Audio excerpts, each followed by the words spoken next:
Yes. Okay. I'm just waiting to get the live.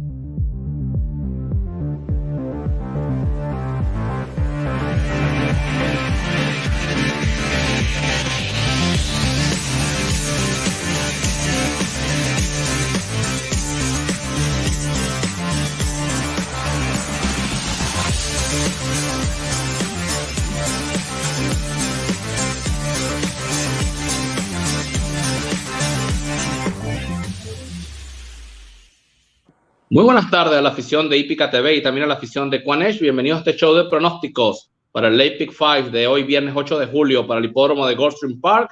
Nos acompañan Scotty McKeever y Pascual Artiles, listos para ofrecerles información para el Late Pick 5 de la jornada de hoy. Con las buenas tardes, Scotty y Pascual. Buenas tardes. Buenas tardes, good afternoon. Vamos a empezar con el pronóstico. Scotty siempre inicia preparando con el Ticket Generator su ticket propuesto para la secuencia y va a ir pata a pata explicando cómo lo ajustó para obtener el ticket que ven a mano derecha en sus pantallas. So let's start. Let's go, Scotty. All right, let's do this. Race number 5 here from Gulfstream Park, and I could make a case for almost every horse in the race. I threw out 2 horses, the 6 and the 7 horse.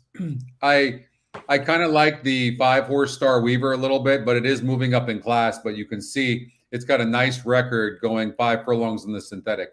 In 4 tries, 1 win, 3 second place finishes. And so I think the horse is really competitive. The 3 horse span of control, you can see, has a big pace advantage as well, and has won 1 race against better competition in 2 tries. So and then you look at the 1 horse Famous Gent. This horse is going to be tactical, sitting behind the 3 horse, and certainly can win 9-5 on the EquinEdge morning line. Top EquinEdge pick, also the top win percentage, also has the top GSR. So the 1's a major player in here as well.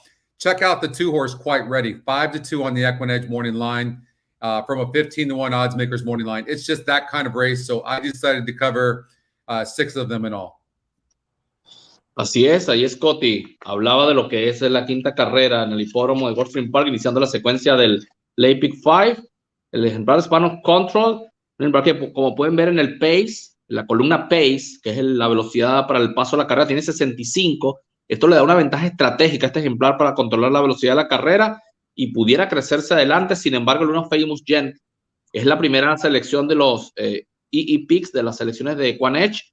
Adicionalmente, es un ejemplar que ha sido bien competitivo y es ganador en la distancia, así que este va a perseguir este número 1 al número 3 y parece un caballo muy peligroso, Famous Gent, una marca obligada, decía Scotty, y mucho cuidado con Quite Ready, un ejemplar que pudiera ser una sorpresa. Fíjense que en el Morning Line está 15-1, pero en el Morning Line de EquinEdge apenas está 5-2 y es segunda marca de EquinEdge, el segundo pick, así que Quite Ready, mucho cuidado con el número 2, 3, 1 y 2. Pascual, ¿qué te gusta a ti?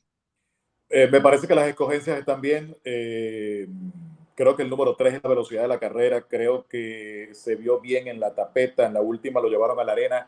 Lo hizo bien en 7 furlongs. Cayó segundo, solo 3 cuerpos y un cuarto.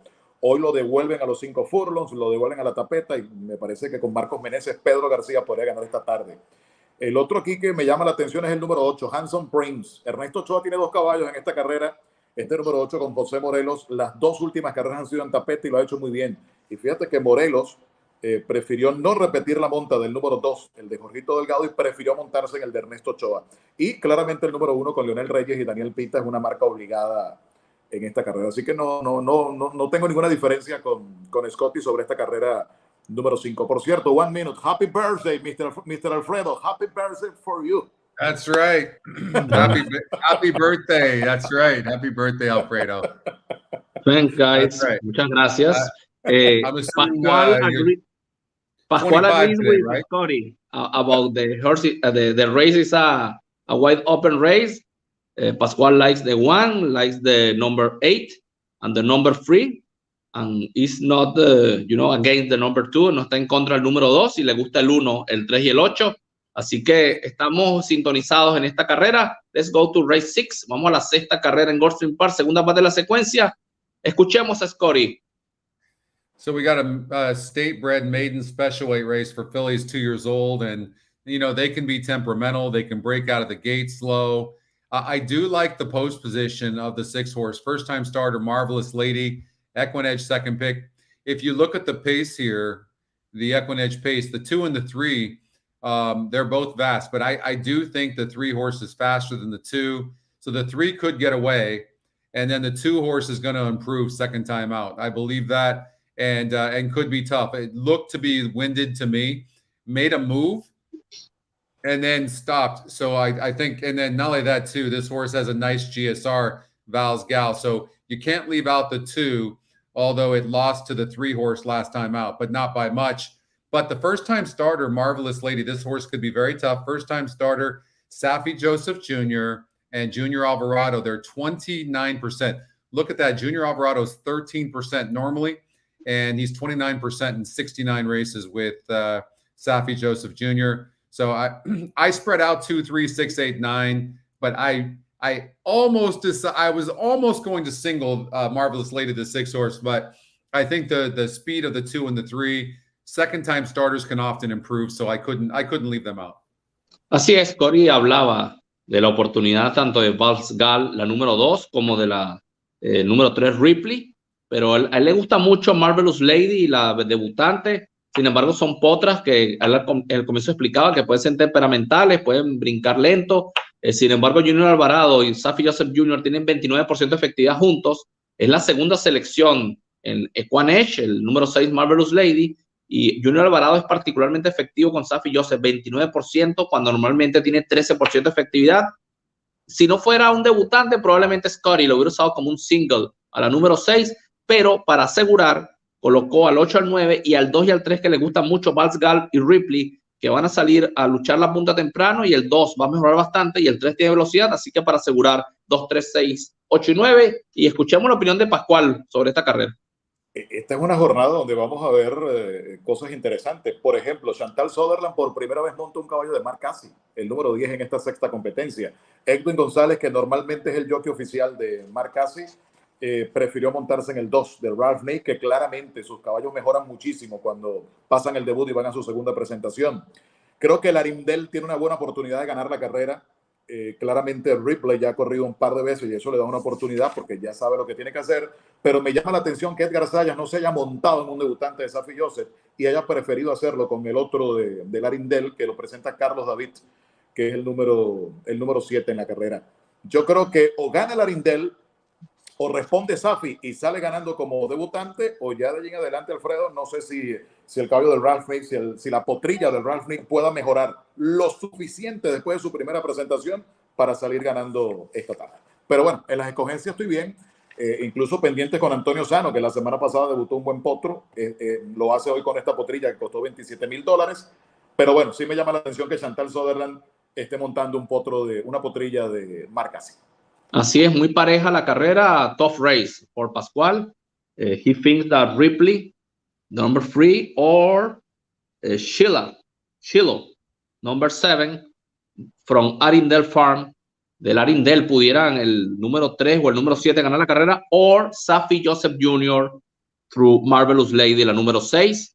Así que esas 3 son las que más le gustan a Pascual, pero una carrera abierta definitivamente. So let's go to race 7 and let's see here Scotty analyzing this race. So I'm going to single I Believe in Magic, who's the EquinEdge long shot. There's a lot going for her. She's not only the top genetic strength rating, so breeding-wise, a mile and 70 yards on the synthetic. If you look here at the GSR Plus, look at that tab, 74. So she's nicely bred. She's lightly raced. And she's ran good in all of these starts, and she's got a very nice GSR. But and she got a second place finish on the synthetic 2 races back. If you look at her past performances, this was a nice race. And look at, she's been facing better horses. Look at her strength of race, 64. Today's a 58.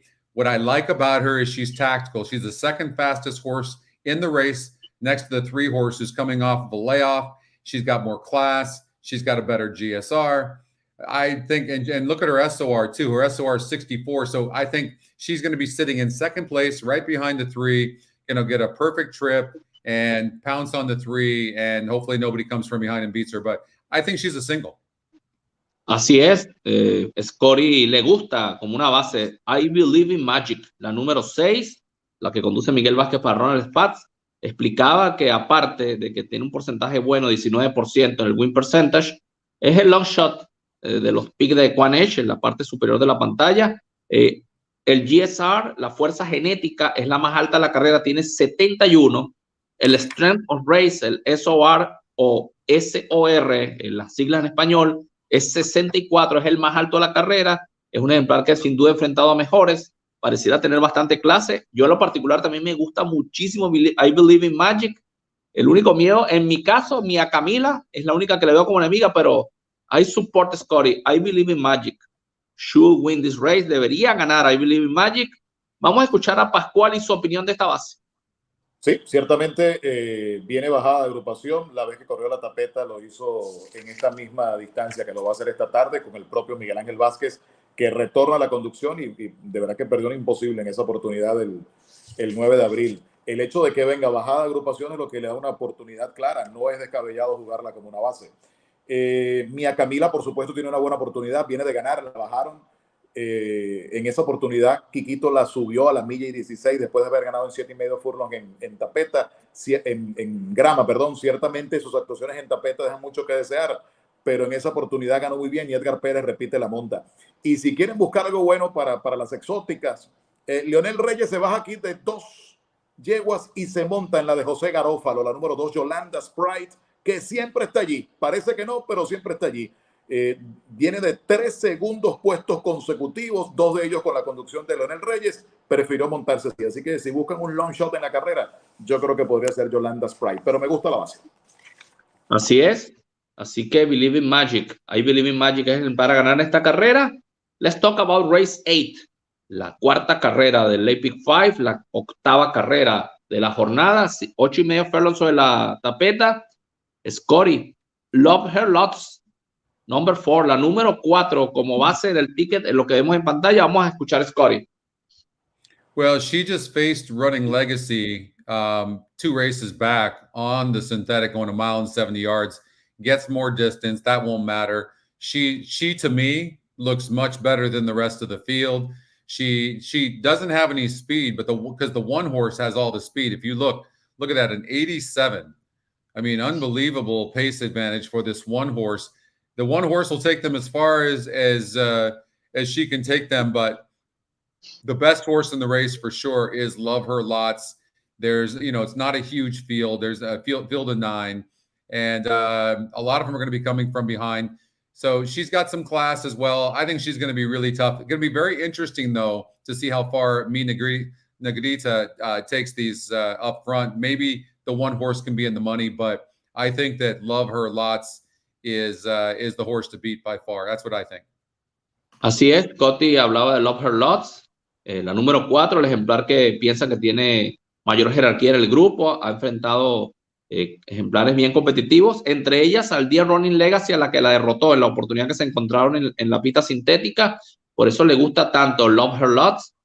También mencionaba que Mi Negrita, la número 1, tiene el paso a su favor. Fíjense que tiene 87, pero él no sabe hasta dónde pueda Mi Negrita aguantar la punta y piensa que al final Love Her Lots va a avanzar con mucha fuerza y va a resolver la carrera a su favor. Love Her Lots, el segundo pick de EquinEdge. Además, el porcentaje más alto, 34% de efectividad. El Strength of Race, 64, bastante alto. El GSR, la genética, 71. Las métricas dicen que el 4 es marca obligada y Scotty la está usando como base para reducir el costo del ticket y multiplicar buscando sorpresa en la 5ª, 6ª y en la última. Escuchemos a Pascual. Bueno, vamos a jugar con esa base y a ligar que Miguel Ángel Vázquez y Ronald Spatz ganen sucesivamente la 7ª y la 8ª. Yo creo que si hay una caída aquí van a ser con las 2 de Safi Joseph. Una reaparece, no corre desde el 2 de enero, pero las 3 veces que ha corrido la tapeta las ha ganado y ha recorrido la milla y 70 yardas esas 3 veces y las 3 veces ha ganado. Ciertamente viene a reaparecer, pero su último trabajo fue buenísimo en Palm Meadows, 47-1 en 4 furlongs. Así que mucho cuidado con esta número 9.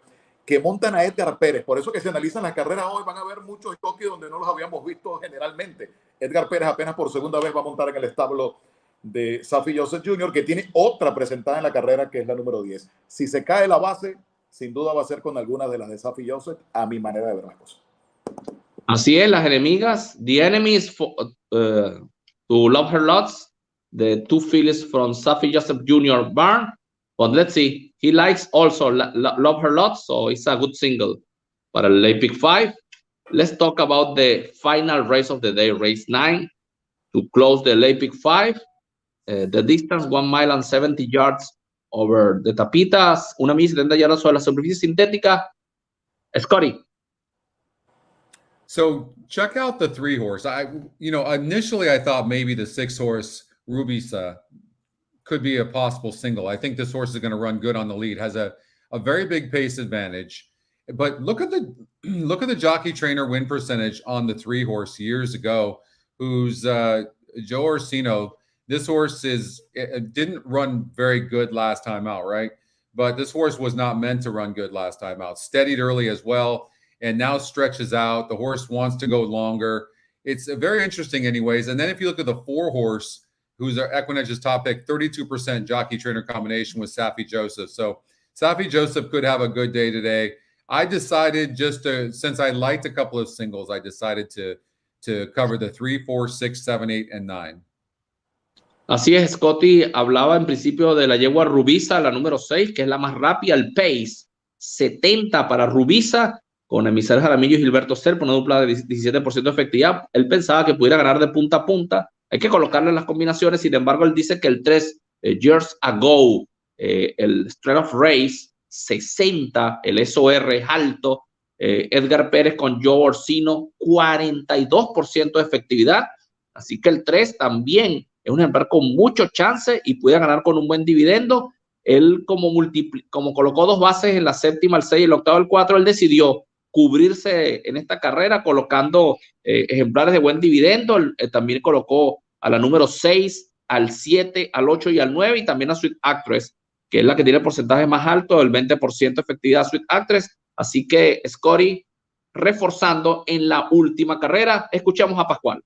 Esta es una carrera en la que claramente muchos entrenadores están ligando que ganar y que se la lleven.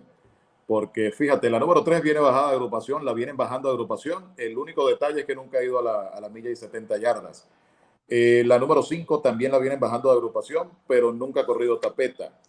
La número 7, que va a conducir Miguel Ángel Vázquez, sí ha estado corriendo en la agrupación y tiene 2 segundos puestos. Claramente está de turno.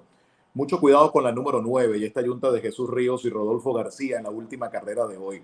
Ríos la ha montado 4 veces, la ganó en una oportunidad y en las últimas 3 salidas en una agrupación por encima de esta, 2 terceros y un cuarto lugar. El último a solo 3 cuerpos y un cuarto y corre bien la tapeta.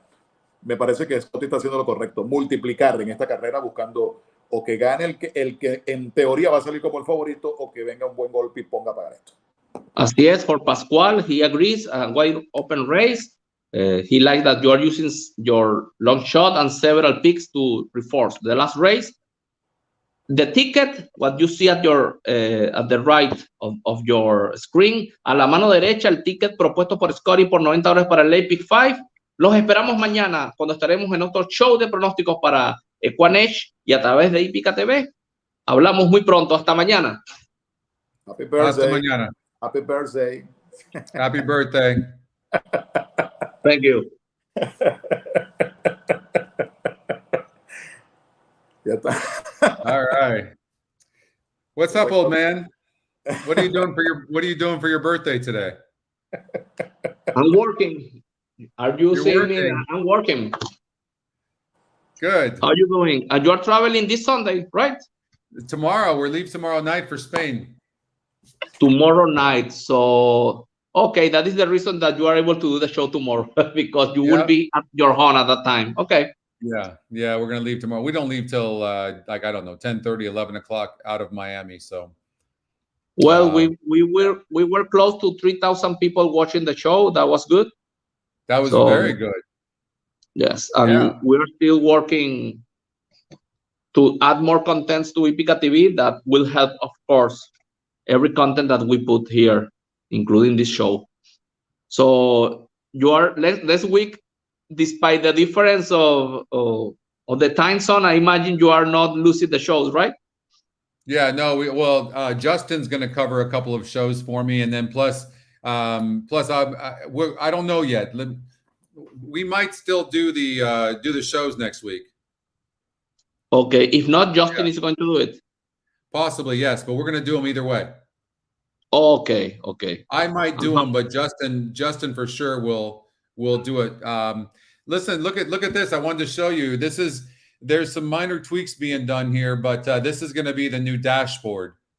Wow. So, and it's going to do a lot. You're going to be able to filter, and you're going to be able to put what you want.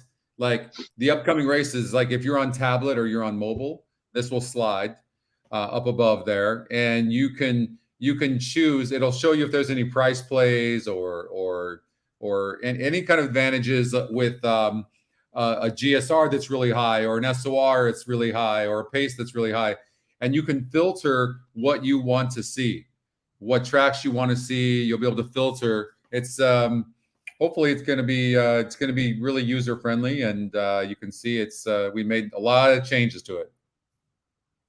It's very graphic.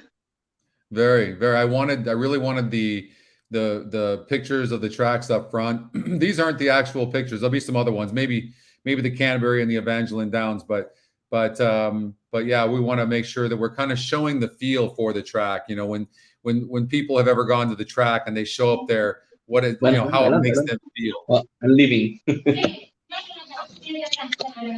Sí, ya me quito. Give me a second. Pero no, ya estoy saliendo. Yes, I'm leaving. Thank you. Okay. I'm sorry. No. I just didn't know who you were. Not a problem. No, we just finished. Thank you. Sorry, Scotty. No, you're fine. No worries. So you can see Laurel Park's coming up. Did you handicap Laurel today? No, it's the responsibility of Pascual and Claudia. By the way, Okay. Scotty, I told you that Claudia is the perfect person to do your teasers for your new. Hi, Scotty. Hi, honey. How How are are you? you? Nice to Good, see and you. you? So you are meeting Scotty, Claudia. Finally. Good. No, I have Good. heard a lot of things about you. Oh, thank you. Hopefully, well, don't listen to Alfredo. I'm writing down what I have to say in English because I don't like, to translate live. So I just write down what I Okay. think of every feeling. Perfect. That sounds good. That's good. We'll have to talk soon too, because Alfredo says that you could really help EquinEdge. So maybe we can have a conversation. We're leaving for Spain. We're leaving for Spain tomorrow night. But when we get back, I'd love to talk to Claudia. Where are you going? Spain. We're going to Galicia. Oh, Galicia. I've been to Madrid and Oh, yeah, Barcelona and like Menorca and all like the beach places. We're going to Menorca as well. We're going to go there as Menorca well. is one of my favorite places, and I swear it's like unbelievable. It's beautiful, huh? It's great, and Wow. you have to. You can rent like a boat, or there is almost like a little boat that you can go. But I went with my family, so we have to rent like a big one. But there are rent ones that only for two people, and Yeah. it's great. You get to drive yourself, and every single beach it's greater than. No, I mean it's unbelievable. It's crazy. good. Everyone is better than the other. Yeah, it's Yeah. crazy. I went, I don't know, like before pandemic, maybe I forgot, but it was unbelievable. Unbelievable. That's what I hear. I'm looking so forward to going. We're leaving tomorrow night out of Miami, and And are we're you gonna be going just to Menorca, or because there there. are No, some we're gonna go to Galicia. Formentera is really close to it. Ibiza. Ibiza, yeah. Have you been to Sevilla? Yes. Yeah. Sevilla tiene un calor especial. Yeah, it's supposed to, I haven't been to Seville yet, but I'm looking forward to doing that.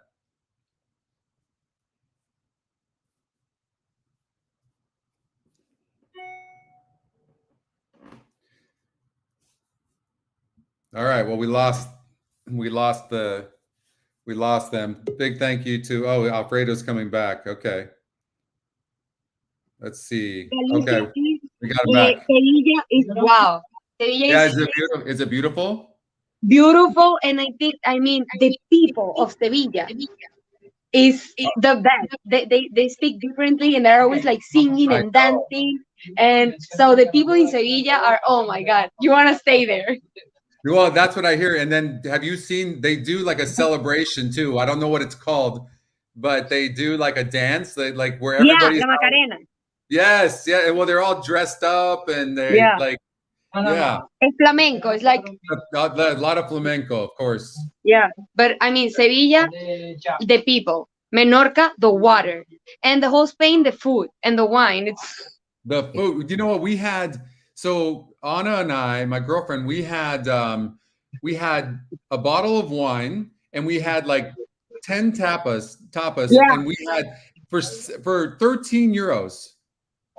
it's crazy. In Italy, it's the same. You get like you get to eat like pasta and pizza and wine, and they're like delicious. And they're trattorias, like super small, and you always get. You don't pay more than I don't know than $10 10 euros per person. It's great. I mean, in Europe, eating is the best because it's so cheap and it's so good.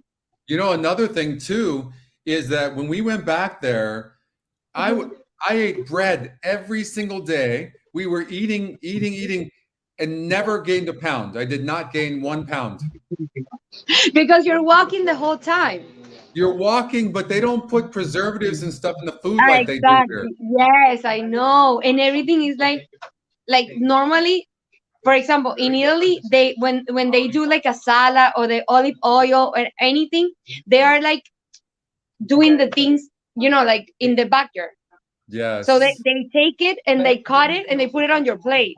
It's so good. everything is like made by it's the best. I mean, now I'm hungry. Well, as you see, he speaks a lot like you. I for sure. And, if we talk about traveling and food, I speak even more. Even more, yeah. No, well, you can tell that Claudia is very passionate, and that's awesome. Well, Claudia, we definitely want to hook up and talk to you about EquinEdge when I get back, okay, if you have time. Perfect. Enjoy, have fun, take pictures, and Menorca, you're going to love it. Where are you staying? Because we're staying in Galicia with her family. Okay, and Menorca? And I forget the name of the hotel we're staying at because Anna set it up. I don't remember mine, but I remember it was like almost, it was the biggest one, and oh my God, it was incredible. The breakfast was, looking at the ocean. Yeah. Great. I've seen the pictures. The pictures are. My mom is the one that books everything. Yeah, Anna books everything for us too. Okay, hold on. Oh, it's the Puro Hotel Palma. Which one? Palma. Puro Hotel Palma. No, I forgot where I stayed, but I remember it was great. It was. Yeah. I can't. Do you know the beach, the name beach? No, I don't. I'm so bad. Oh, and you have to go down and walking on the beach, and they are called chiringuitos. They're called like that, chiringuitos. So you just go there and you grab a beer and like fry calamaris and stuff, and then go back to the beach. Oh my God, you are gonna have so much fun. The calamari is the best in Spain. The best. I can talk. Alfredo is laughing. I can talk the whole day, and I mean everything in Spain. Everything in Spain is incredible. It is. And the wine. Good. Oh my God! Now I'm jealous. I want to go. Oh my God! Yeah. Well, now I'm even more excited about going. No. Well, tomorrow I will wish you safe travels. For today, just enjoy the rest of the day and hit some tickets, please. Well, you're gonna try. Okay, you too. Thank you. I appreciate everything you're doing, Alfredo, and happy birthday. Okay. She will help you a lot, believe me. Say goodbye. Bye. Bye. Nice to talk to you, Claudia. Yeah. No. Well, maybe we can. We would be really cool. We'll get Anna, and then you, and you bring your wife, and then Claudia, and maybe we can all go and have like lunch or something, go on the beach or something. That'd be nice. Yes, at Mamacitas. Yeah, Mamacitas. Yeah, yep. And get the you get the branzino. Yes, that's very good. Yeah. Well, take care, sir, because we need Okay. to work. If not, we are going to be expelled from here. All right. Get out of here. Take it easy. Good luck today. Okay, bye, guys. Bye. All right. Well, that was fun. So look at this, like 5 horse comes in. Look at this pace number. You know, if you haven't seen it, 91 on the pace, but our pace number is so accurate. It's predicting who'll be on the lead or second at the first call 72.5% of the time. And so the way I would look at something like this is you look at the 5 and you look at the 9. The 5's faster. It has a little bit higher SOR. And it's only got 3 points lower on the win percentage. So that's nothing.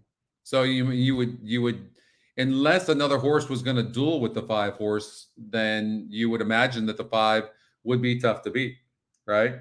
And the GSR plays a role as well. So GSR for both of them is similar, but the 5's a little bit higher. So you would give the edge to the 5, I would imagine, right?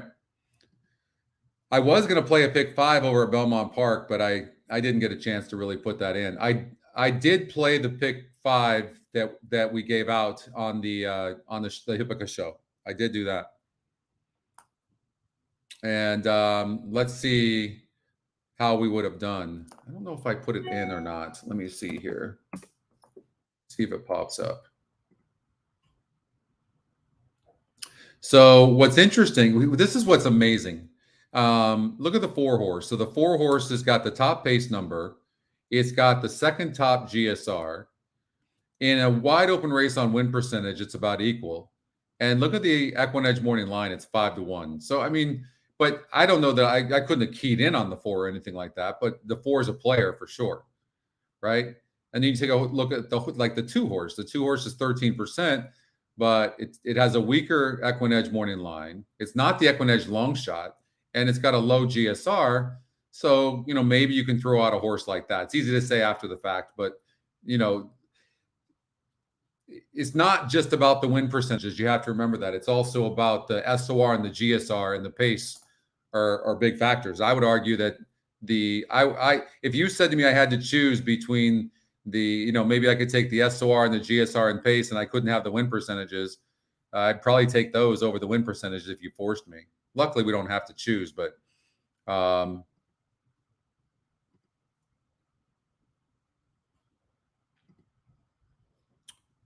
let's see what's happening here. So the GSRs, you know, a lot of times too, you could just take like the top 3 GSRs and box them, or even 4 for this matter. Look at the win percentages. But if you look at the 1, 4, 5, and 6, I would imagine that, you know, at least the exacta will hit with those 4 horses, probably.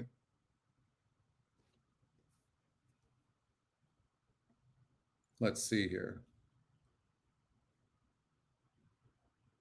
I'd like to watch the race. I can't show it, but I can certainly pull it up and watch it.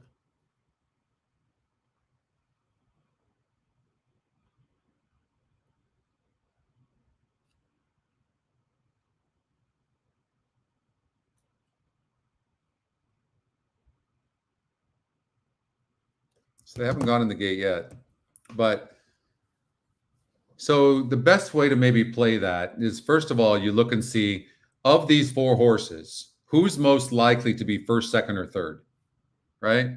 That's the way you can do that. So if we look at the 4 horse, it's a second-time starter. These horses can go either way. There's just really no way of knowing. Everything's about the same as it was last time out, except the horse is stretching out, and the GSR goes up a little bit. Cloud Forest, same thing here. That was a decently strong maiden race. Horse showed some speed, but it only faced 4 other horses, right? And then Gasoline,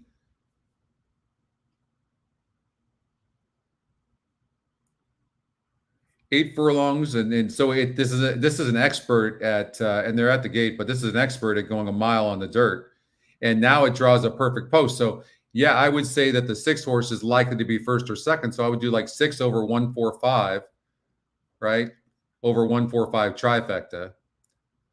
So like this maybe 6 1 4 5 1 4 5. Something like that.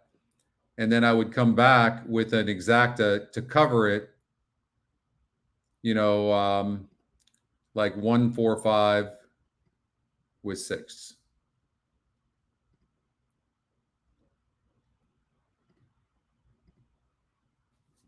So just in case the 6 gets second.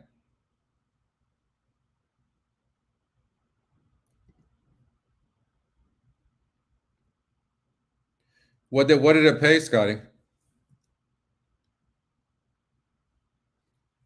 All right, so they're about to take off here at Belmont Park. Making it to complete the field. So if you're using the GSR in combination of the win percentages, then you can come up with a 6-1-4-5. That's what you come up with. It's a hard read on the 3 horse because it's a first time starter, but there's some pace in the race. And the 3 horses on the inside. So we'll see what happens. But 6 controls everything from that post. And like many first-time starters do, the 3 horse broke slow. Grabs the lead. And Winnet is on the move. Winnet going up the challenge. Sidekick for the lead. Gasoline not far behind in third. Because of that post position with the 6, the jockey didn't have to force the horse. To the 2 trailers. So right now, obviously, my concern is that the 7 horse is getting a really good trip from that post. The favorite Gasoline is tracking in second, making it on the outside in third, and the opening quarter mile was run in 23 2/5 seconds. So it is a Winnet on top here by a length. Gasoline. I don't know what happened to the 1 horse, but disappointing that this horse is very fast. Should have been on the lead, and it's not even running at all. First time starter Secret Cargo has moved up on the outside, and farther back is a Cloud Forest who trails the field in 7th. Half mile in 46. It looks like the 7's running pretty nicely, which I don't want to see. Gasoline in between horses. But I can't tell. It's hard to see the jockey, but the jockey looks pretty still. On Sidekick, trying to keep up in 4th. I tell you what, the favorite is struggling right now. I don't think you're going to catch the 5. I just hope the 6 horse gets second. Making it on the outside.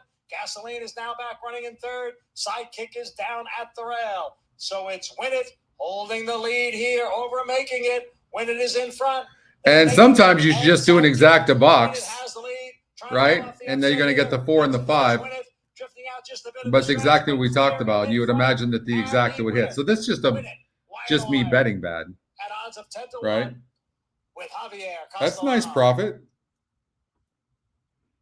But you see, you could utilize if you look, the top GSR wins. And when you're dealing with these horses that have only run 1 or 2 times, this can be pretty helpful. And this horse had no excuses whatsoever. And I think it's important to put those notes too.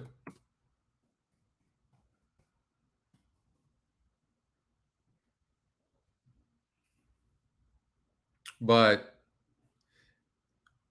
so, yeah, I mean, and you take the, I mean, this is the best possible scenario.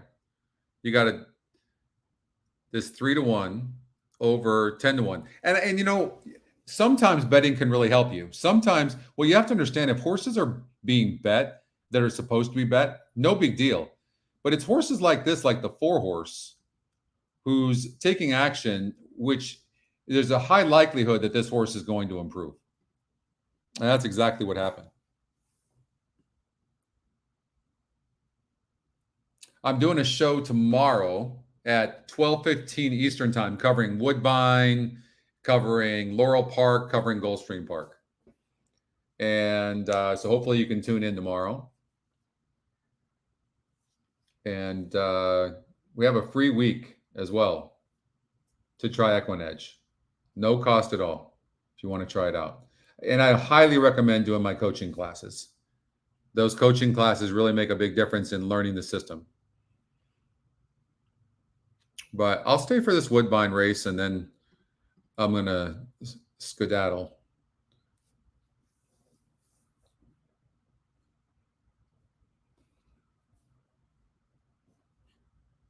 All right.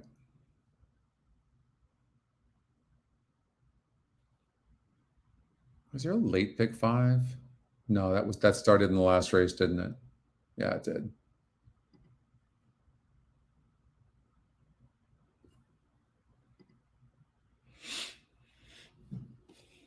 Okay. What's really neat is a lot of times you'll find the winner here in the GSR or in the SOR. Right? So you can see that the 7 horse, who has no speed, has got 1 win and 2 third place finishes in 4 tries.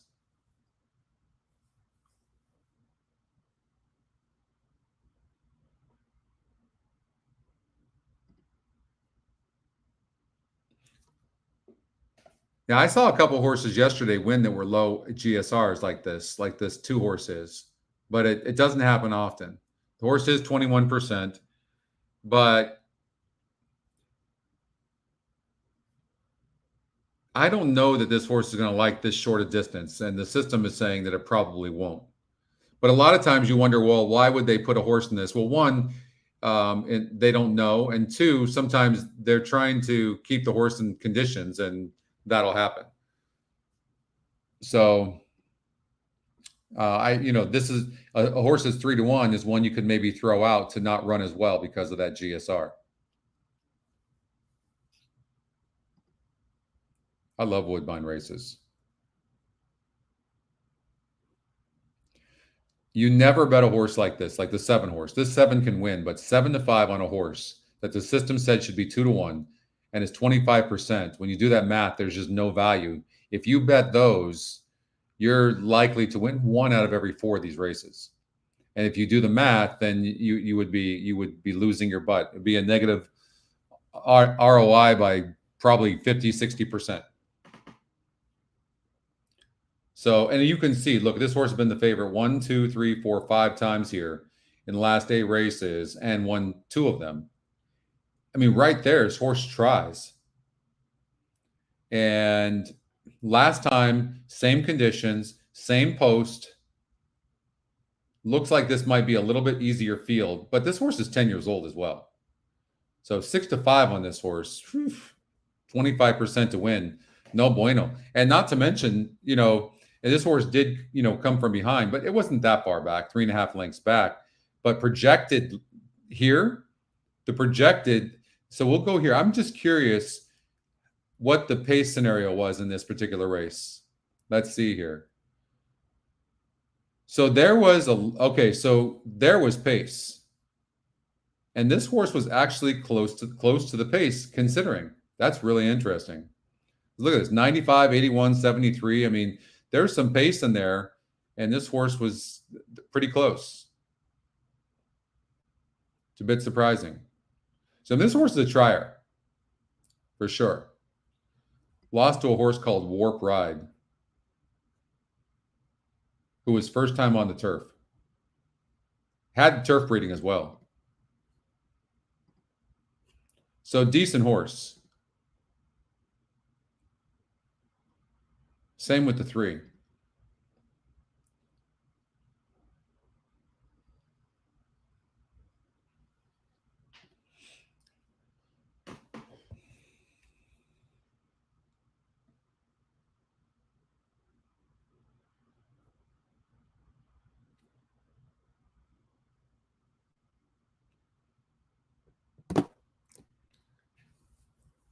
I love these races.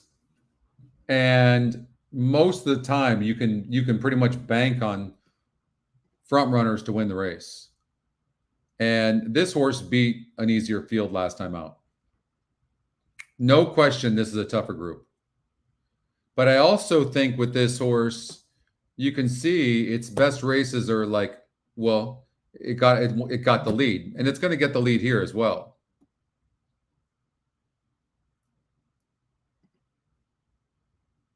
And it won off that layoff. And a lot of times I'll look for horses with back class. And look, this horse does have back class. You can see running pretty decent against horses in the 60s.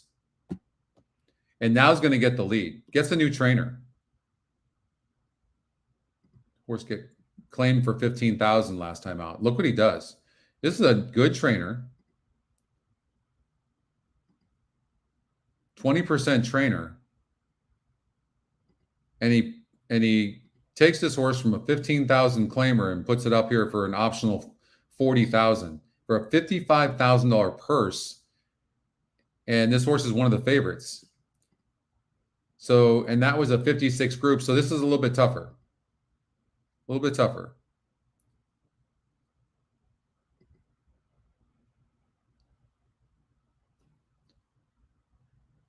I would imagine the one is going to be right there.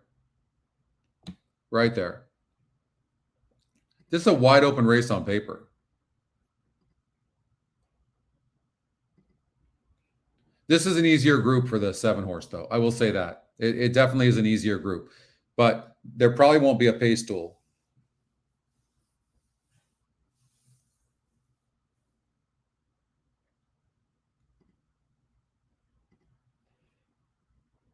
Interesting race. All right. And the veteran galloper They're in the gate at 10 years of age. Oh, I didn't notice Ellis Park is running, huh? Okay, good. First leg of the Woodbine Turf Sprint Series. They're all in and locked up.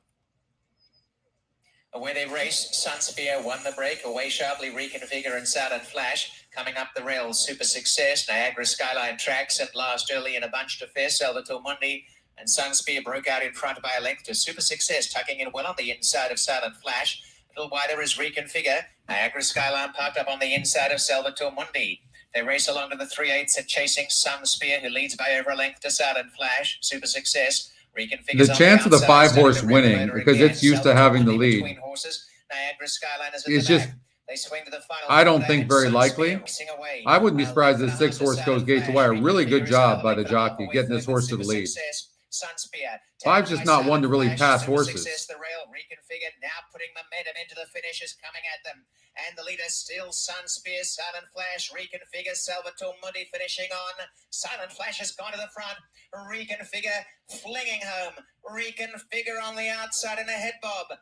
And Silent Flash 5 ran huge, but 7 ends up getting the win. And the 5 can rate a little bit. 5 can rate a little bit. Can rate some. It's a note you can put on the horse. Can rate some.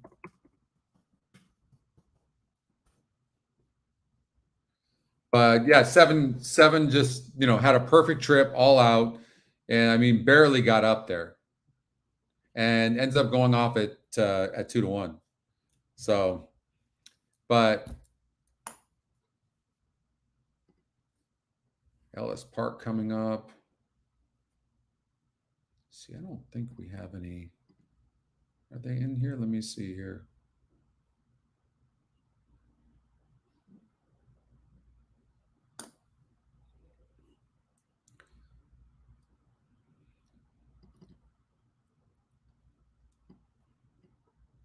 Actually, Laurel Park is in here.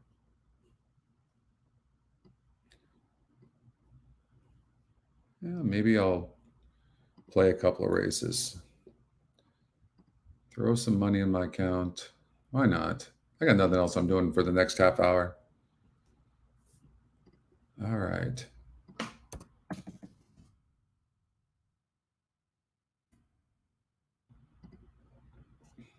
It's here.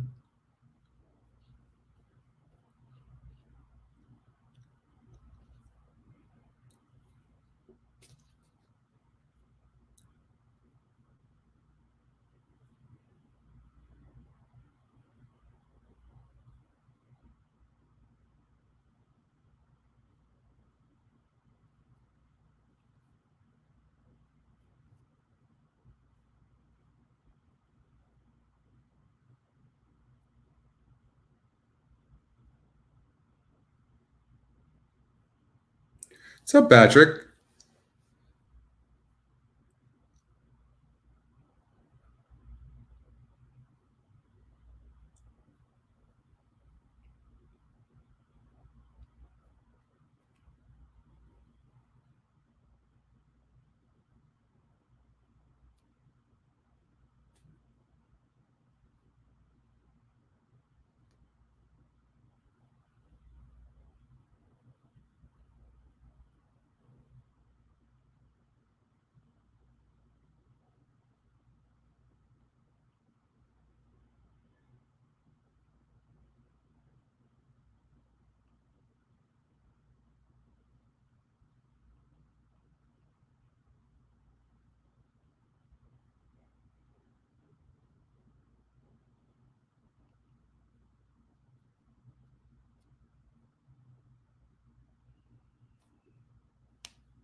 Okay.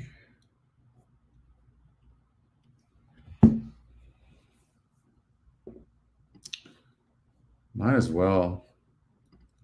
You can show Laurel Park and see if there's anything coming up. Oh, I love these races. First time starters. I mean, sort that GSR.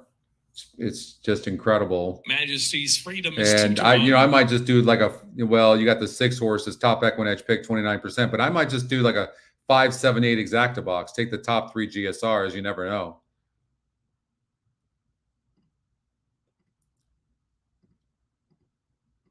I mean, you got 20 to 1. And then maybe just do a 5, 7, 8. Train it with Kristen. With the 6, right? Just in case the 6 runs good. Where I would lose here is if the 6 wins.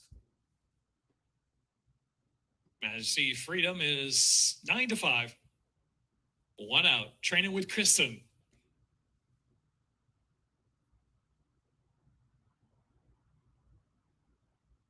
Italian War Cry backed out, moving back in. Set.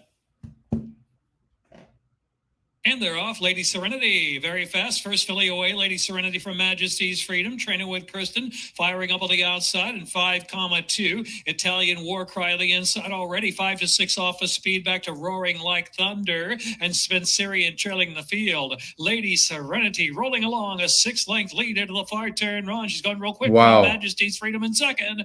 And the inside is Italian War Cry third and training with Kristen. I'll tell you what, they're not going to win this race, but I want you to look at that 7 horse and make sure you watch that horse next time out. Trailing the field.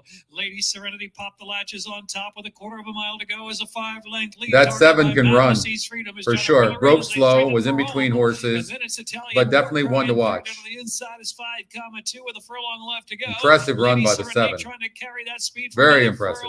As Majesty's Freedom shifted in. That was a long, sustained run. Trying to get straight in. Majesty's Freedom coming slowly but surely on the outside. Here's Majesty's Freedom. Majesty's Freedom green beginning up. Majesty's Freedom from Lady Serenity second, 5,2. Then it was back 4.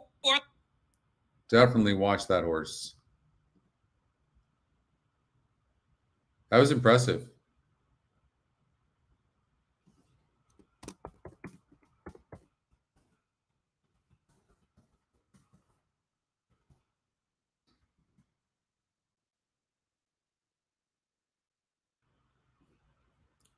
Let's see here.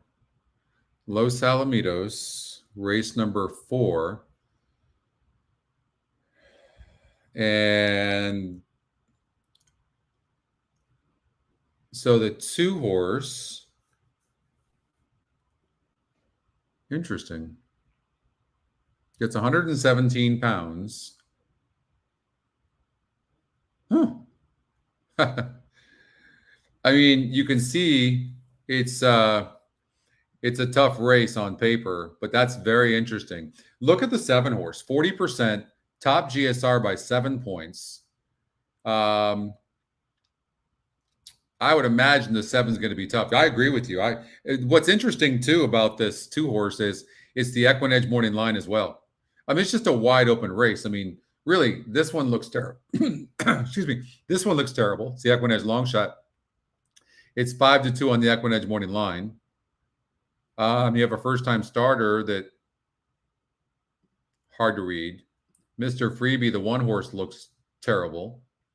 You see what I mean? It's just one of those races. So for me, I would take first-time starters in races like this or second-time starters. But I think this horse, the 7 looks tough. It's going to be very, very difficult to beat.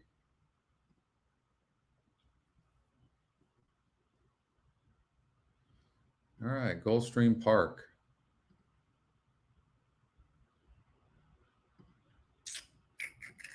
Race number 2. The GSR is big with the 3 horse. So when I see a 36%, like I just want to see, is this a money burner?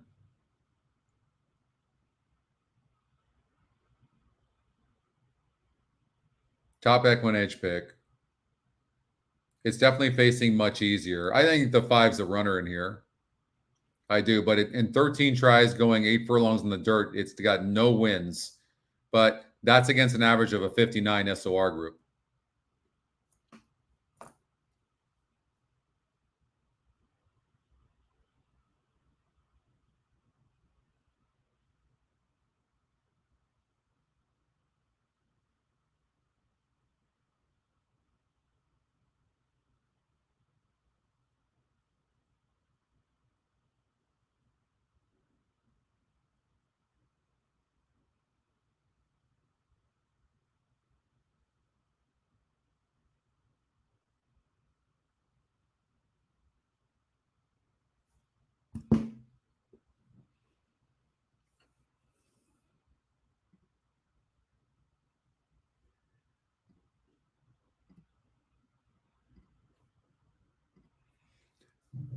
So the 6 horse, 36%, but it has no speed at all. But it's definitely got class.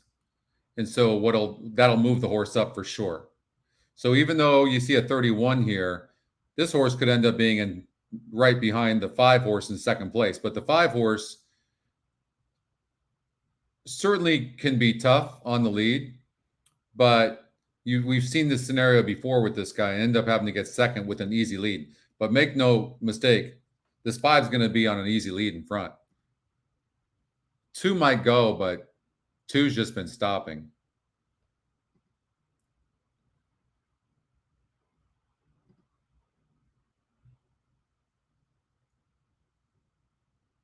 I wouldn't be surprised if this 1 horse runs good, and it's the EquinEdge second pick.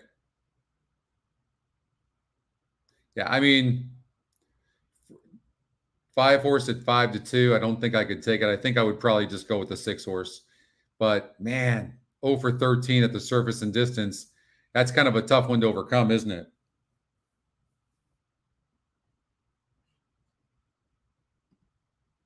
Three horse has got a really nice GSR. Never been 8 furlongs on the dirt.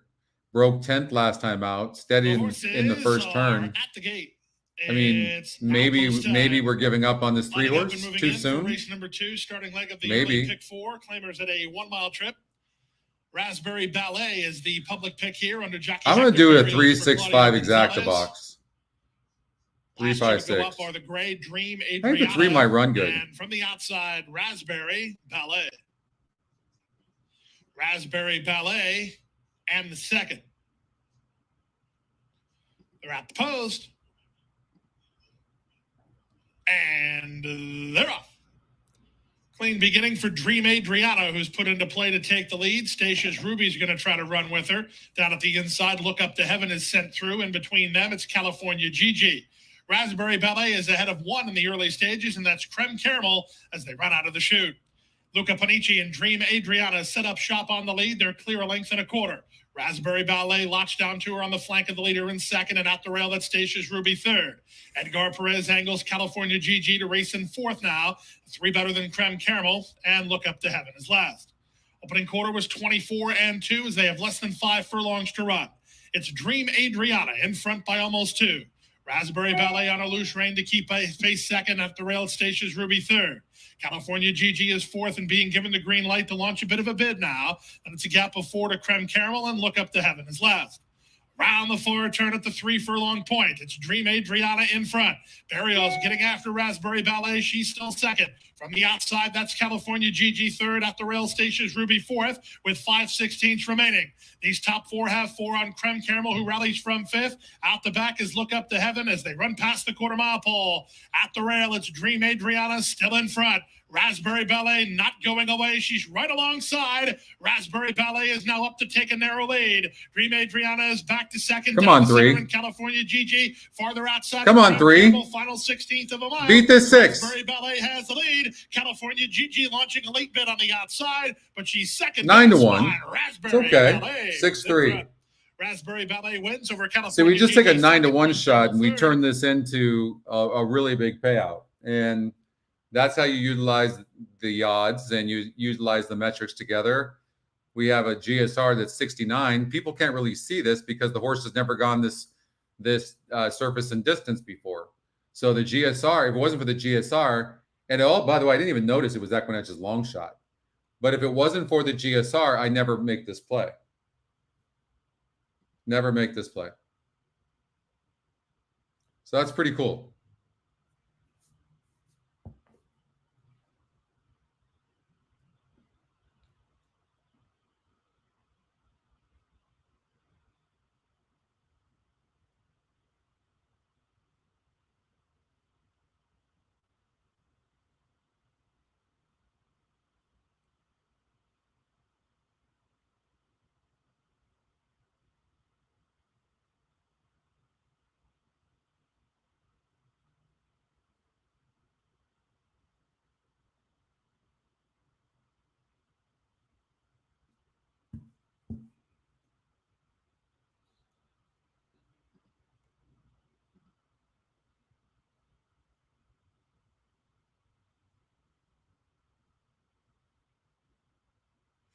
And I mean, you might get 15, 20 bucks for a buck, maybe, on this exacta, because you've got the 1 horse and the 5 horse that were both 4 to 1.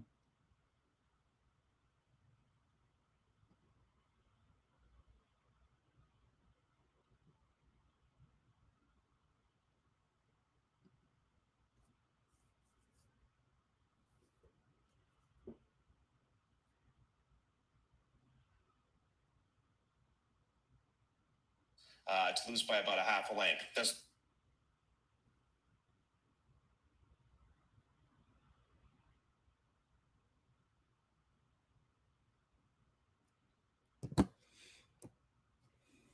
Let's look at Belmont Park. Pick 4 here.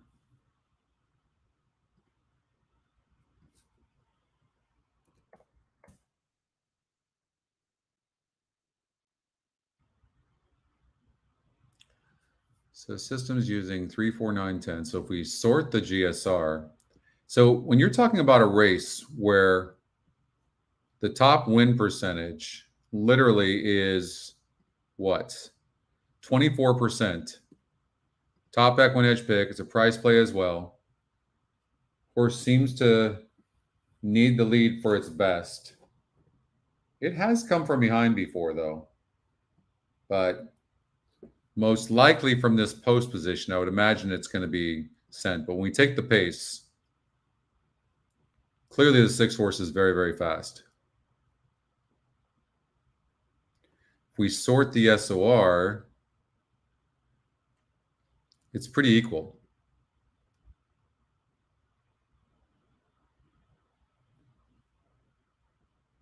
So you can see when you sort these, that's true, Scotty. When you sort these metrics and everything is like nothing really stands out, they're all equal, then you know. So you would certainly never play a horse like the 9 horse that has no advantage on any of the metrics